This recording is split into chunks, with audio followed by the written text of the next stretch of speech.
ഇതാ വീണ്ടും ഒരു ഓണക്കാലം കൂടെ വന്നു. എത്ര പെട്ടെന്നല്ലേ സമയം പോകുന്നേ. എല്ലാ വർഷവും ഞാൻ കേൾക്കാറുള്ളത് പോലെ ഇപ്രാവശ്യവും ഞാൻ എൻ്റെ പപ്പയുടെ വായിൽ നിന്ന് കേട്ട ഒരു കാര്യമാണ്. ശരിക്കും പറഞ്ഞാൽ ഓണത്തിന് എല്ലാവർക്കും അവരവരുടെ കുട്ടിക്കാലത്ത് നടന്ന സംഭവങ്ങൾ പറയാനൊക്കെ ഭയങ്കര ഇഷ്ടമായിരിക്കും. എൻ്റെ ലൈഫിൽ അങ്ങനെ എൻ്റെ ചെറുപ്പത്തിൽ ഓർക്കാൻ മാത്രമുള്ള ഒരു വലിയ സ്പെഷ്യലായിട്ടുള്ള ഓണമൊന്നും ഉണ്ടായിരുന്നില്ല. ഞാൻ പപ്പേനോട് എപ്പോഴും ചോദിക്കും. അന്ന് ചോദിക്കുമ്പോഴും ഇപ്പോൾ ചോദിക്കുമ്പോഴും ഒരു എക്സൈറ്റ്മെൻറ്റാണ് അതൊക്കെ അറിയാൻ.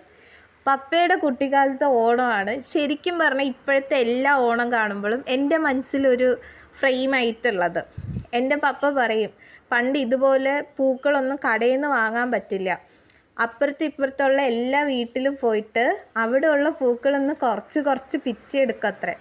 എന്നിട്ടത് രാത്രി ഇവരെല്ലാവരും ഒരുമിച്ചിരുന്ന് അരിഞ്ഞ് അടുത്ത ദിവസം രാവിലെ ആകുമ്പോൾ പുതിയ ഡ്രസ്സൊക്കെ ഇട്ട് അത്തം ഇട്ടിട്ട് എല്ലാ വീട്ടിലും പോയി ഓണത്തിൻ്റെ പുതിയ ഡ്രസ്സൊക്കെ കാണിക്കും. എന്നിട്ട് തിരിച്ച് വന്ന് എല്ലാവരും ഒരുമിച്ചിരുന്ന് സദ്യ കഴിക്കും. അപ്പുറത്തൊക്കെ പോയിട്ട് പായസവും കുടിക്കാറുണ്ട് അത്രേ.